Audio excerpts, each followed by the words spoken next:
Hello friends, it's Bella and welcome back to my channel. I am so excited because in this video we are going to be doing our end of the year book tag. I've seen a lot of different booktubers doing these videos and I think it's so fun to do like a yearly wrap up in a way. That's what we're doing today. So I found the book tag online and I pulled all the books for it, so let's just get right into it. If you guys like book content, definitely subscribe to my channel and give this video a thumbs up so I know you want more, and let's just get right into it. I may have to take these off because the reflection is a little distracting. Starting off strong, the first question, most disappointing book of the year. Now, I have words. My most disappointing read of the year was House of Flame and Shadow.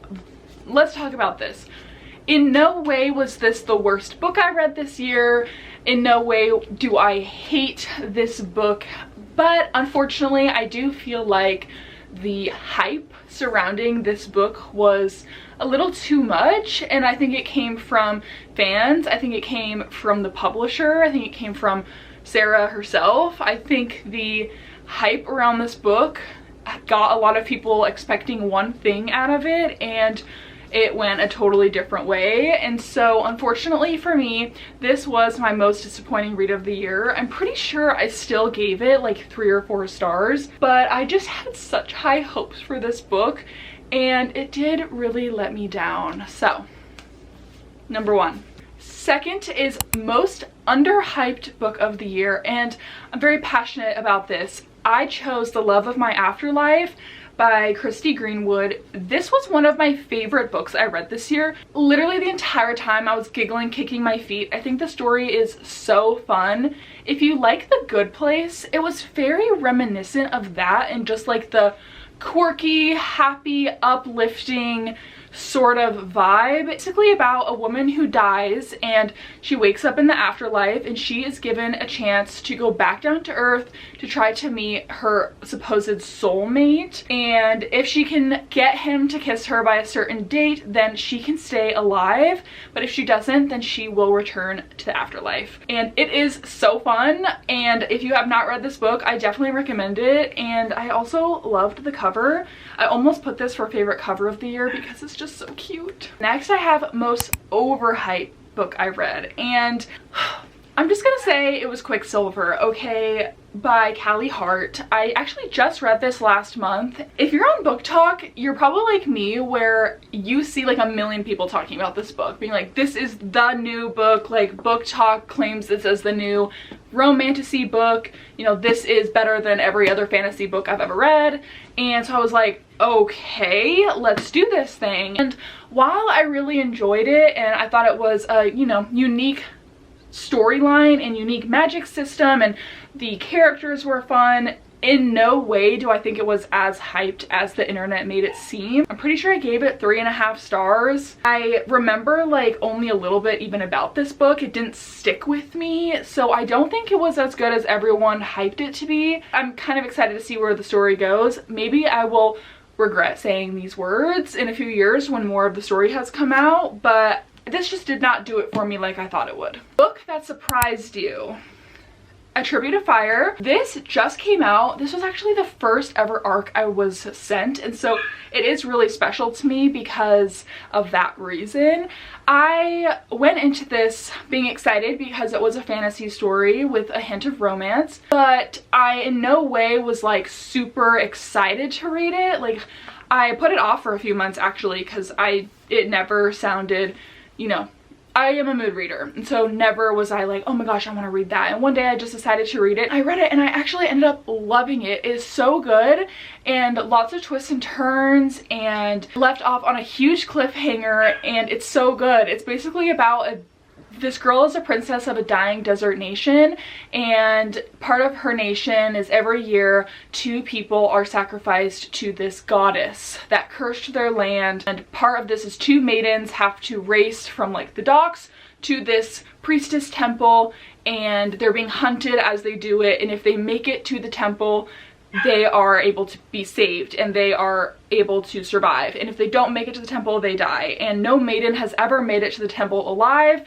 except for our girl. And it was just really good. I really enjoyed it and it really surprised me. So if you haven't read it, I definitely recommend. The second one comes out next year. Favorite book couple of the year. Okay, Picking Peaches by Ansley B. Calloway. It's on Amazon. It's an indie release. This book is one of my favorite romances I've ever read, okay? It is so cute. Our main character, Georgia, lives next to a single dad with the cutest daughter ever, and his love language is acts of service and gifts, and she is busy writing a book, I believe is what she was doing, and it's been a while since I read it, okay? And she was locked away in her house writing constantly, and our main male character would literally ding dong ditch her every day with his daughter, and when she would open the door there was always a gift, whether it was coffee or cookies or flowers. I mean, it was so sweet and I was giggling, kicking my feet the whole time. So I definitely recommend this book. This couple is so adorable and it's so cute. Your favorite main character of the year. Now this is a little different than I was thinking, but I decided to do Six of Crows because all of them are so iconic. They're all the main character in my mind, and I just fell in love with this story this year. I thought it was so fun and I still think about it all the time. I just love the six of them so much. They will forever be ingrained in my mind. I'm so upset that Netflix canceled their spin-off show and I'll be thinking about it all the time. Yeah, Six of Crows, these characters just live rent-free in my mind. A new author you discovered this year. I decided to do Phantasma by Kaylee Smith because this was just a fun read. I feel like this just took everyone by storm. It came in and then everyone was obsessed with it. It's really similar to Caraval, where there's a traveling circus per se called Phantasma, and our main character enters because she believes her sister has entered, and so she goes in to try to save her. Very similar to Caraval, and it's all about the 7 deadly sins, and there's 7 levels of this house, this mansion traveling circus vibe, and each level is based off a 7 deadly sin, and she has to defeat all these different levels to make it to the end to find her sister. It is so good. There's a romance plot in it, fantasy. It is just a really fun read and I really enjoyed her writing, so I'm so excited to read the second one next year. So yeah, Kaylee Smith, new author. Happiest book you read. Now, I don't want to say that this is like a happy book, but I felt the most happy while reading it. I decided to do Just for the Summer by Abby Jimenez because Abby she gets it, okay? She knows how to write romance, and the entire time reading this book, I was giggling, gasping. My husband was sitting next to me when I was reading it, and I literally multiple times was like, this book is so good, okay? It is just so good. And so I was very happy reading this book. I even annotated some, and I never annotate. So that's how you know it was good. Saddest book you read this year. I decided to do Redeeming 6, okay? While I think that Binding and Keeping 13 are equally, if not more sad, this hit me in a different way. I didn't really think I was going to enjoy Joey's story as much as I liked Shannon and Johnny's story. So I was like, ah, and then I ended up being like just so attached to Joey and his journey that by the end of this book I was like, I'm heartbroken. Actually heartbroken. I would say this was definitely my saddest read of the year. Okay, most frustrating book you read. I actually had a hard time coming up with one because I feel like I don't get frustrated that much while reading, but let's talk about The Pumpkin Spice Cafe. I hated this book. I absolutely hated it. I also hated the Cinnamon Bun Bookstore. I hated this book. I thought it was so cringe and hard to get through. I don't understand the hype for this. If you want like a really easy cheeseball, not very good writing romance, I guess you would like it. I hated it. I don't even know why I kept these books because I hated it so much. So your favorite cover of the year. This is gonna sound so weird, and I don't know if I'm just saying it because it's literally Christmas, but How My Neighbor Stole Christmas, this cover, when Megan Quinn announced this book, I was like, oh my god, that cover is everything. I don't know if it's just because it's so nostalgic because of the Grinch, and I don't know, but I just thought it was so cute. And I have the Barnes & Noble exclusive cover, but the main one is green, so it's a little bit more Christmassy. This book was so fun. I don't need to like talk about it, but it's just like the most fun Christmas story with actual enemies to lovers, and the hate that they have for each other is really felt through this book. But I just loved this cover so much, so I had to put it as my favorite cover. A book you have not stopped thinking about. I think about this book every day. It is in my top 5 reads of 2024, which I'm gonna be doing a whole video about that, so stay tuned. My Dark Vanessa by Kate Elizabeth Russell. This actually lives rent-free in my mind. Like, ever since I finished it in like April, I have thought about this book. It's a really heavy book. Definitely check trigger warnings if you need to. It is about a girl in school who develops feelings for her teacher and gets in a relationship with her teacher, and it goes back and forth between her in school and her as an adult dealing with, you know, how her life has gone since she was, you know, really young. And it is a hard story to read. Multiple times I felt like sick to my stomach and my heart was beating really fast, but it is written so well. It was written so amazingly, and I'm pretty sure this is her only book she's ever put out, so I hope she puts out another one. It is just, it's an intense book, and I still think about it to this day. Popular book that you loved. I don't want to say I loved this book. It's The Teacher by Frida McFadden.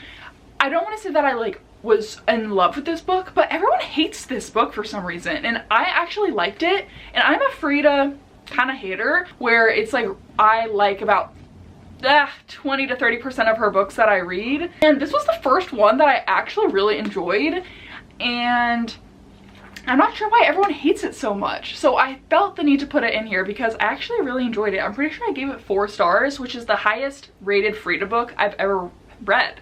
A book you thought you would love but didn't. 7.5 Deaths of Evelyn Hardcastle.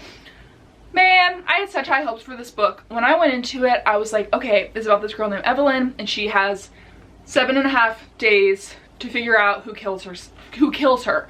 And every day she dies and wakes up and has to relive the day over again until she can figure out who kills her. Sort of.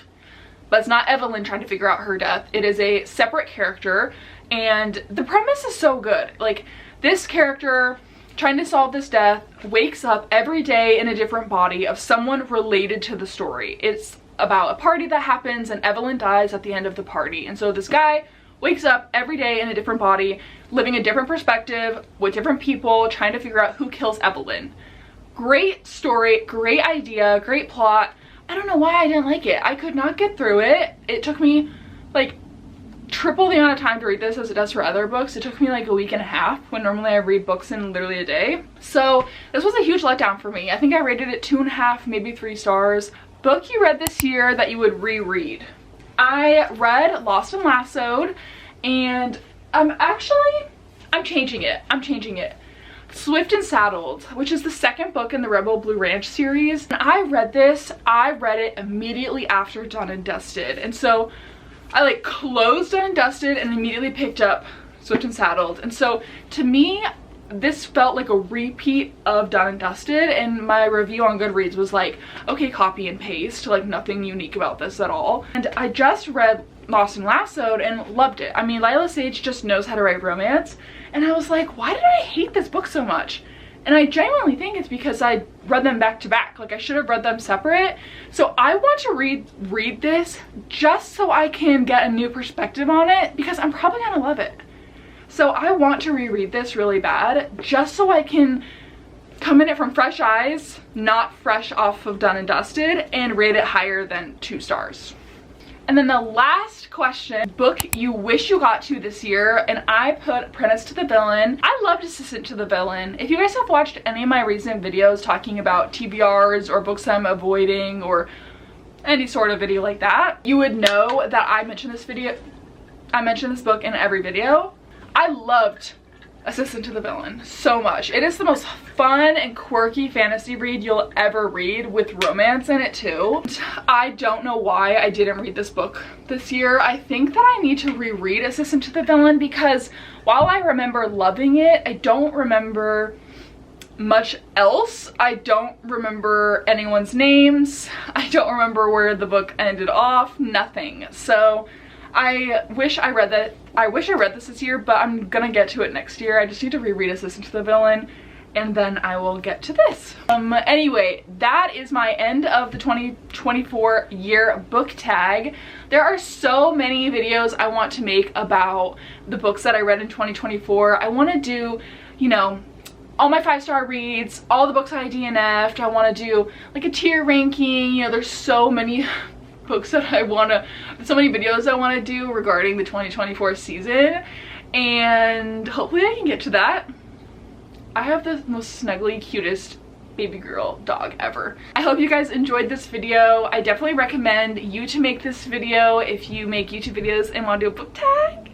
It's so fun to just recap the year. I read so many books this year, so it was really hard to narrow it down. But if you guys like book content, don't forget to subscribe to my channel and give this video a big thumbs up, and I will see you guys when I post a new video. Bye guys!